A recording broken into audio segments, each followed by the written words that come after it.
देवभूमि निकाय उत्तराखंड संयुक्त कर्मचारी महासंघ के बैनर तले आज रुड़की नगर निगम के सफाई कर्मचारियों ने अपनी विभिन्न मांगों को लेकर नगर निगम परिसर में जोरदार प्रदर्शन किया। कर्मचारियों ने नगर निगम प्रशासन पर उपेक्षा का आरोप लगाते हुए कहा कि लंबे समय से उनकी समस्याओं का समाधान नहीं किया जा रहा है और उनके साथ भेदभावपूर्ण रवैया अपनाया जा रहा है। प्रदर्शन के दौरान कर्मचारियों ने चेतावनी दी कि यदि उनकी मांगों पर जल्द सकारात्मक निर्णय नहीं लिया गया तो वे सड़कों पर उतरकर बड़ा आंदोलन करने के लिए बाध्य होंगे।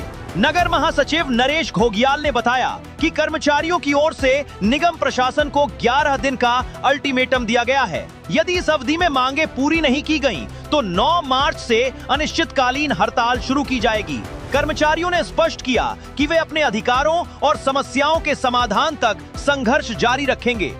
कि हमारे नगर आयुक्त महोदय द्वारा नगर निगम के जो सफाई कर्मचारी कूड़ा वाहन चालक है, इन्हें कोई थर्ड कंपनी में धकेला जा रहा है, यानी कि नगर निगम से हटा करके कंपनी को बेचा जा रहा है, जिसका यूनियन और सफाई कर्मचारी विरोध में है।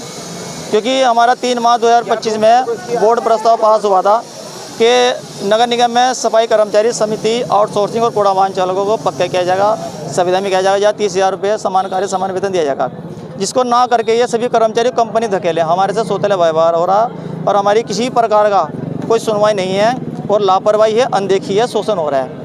मैं एक चीज़ और बताना चाहूँगा, नगर निगम में कई कर्मचारी मृतक हैं जो कि गुजर चुके हैं, उनके परिवार से अब तक नहीं रखा गया और कार्य से हटाए कुछ कर्मचारी हैं और कुछ वे हैं जो 60 साल कर्मचारी हटाए गए, ना तो उनको कोई भुगतान नहीं। अगर इनके शासन अधिकारी कहते हैं शासन आदेश है कि 60 वर्ष के बाद हटा सकते हैं, उनको कई लाख रुपए की धनराशि मिलती है, तो इन कच्चे कर्मचारी क्यों दिए जाते हैं? जिसके संविधान एक्ट में ये लिखा हुआ है कि 20 लाख रुपये का ग्रेजुटी है कच्चे कर्मचारी का, वो ये लोग नहीं दे रहे हैं। सिर्फ बिना लिखित में सूचना देकर सफाई नायक द्वारा मना कर दिया कि आप कल से काम पर नहीं आएंगे, तो ये दोहरा चाल नहीं है।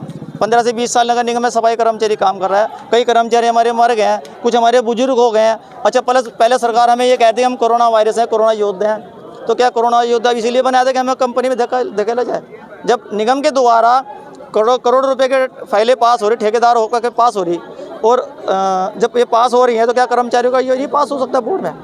अभी सहायक नगर आयुक्त महोदय आई थी हमारी, इसने कहा कि शासन का मामला है। जब ये नगर निगम की मांग है शासन से पास करा के ला सकते हैं, तो संविधान एक्ट में ये भी लिखा हुआ है कि महापौर बोर्ड प्रस्ताव पास हमारा हो रखा 3 मार्च में, उसको भी शासन द्वारा पास करा के इन सभी कर्मचारियों को पक्का कर सकते हैं। आगे क्या रणनीति है हमारी आगे रणनीति है कि अभी हमने 11 दिन का समय दिया है।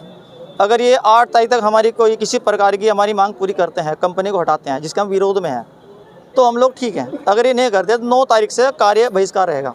क्या अभी कार्य चालू रहेगा? क्योंकि इतने सफाई कर्मचारी सुबह के टाइम हमारे सभी कर्मचारी पूरा शहर साफ किया, कुछ कर्मचारी हम काम कर रहे हैं क्योंकि हमें पता हमारा शहर है, हम नहीं चाहते हमारे शहर में किसी प्रकार की गंदगी हो, क्योंकि ये शहर हुआ है जहाँ पे बड़े बड़े नेता आते हैं।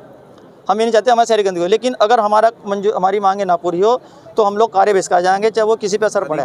अगर अधिकारी हम पे हमारे ऊपर हैवी तो अधिकारी ऊपर कोई ना कोई होगा।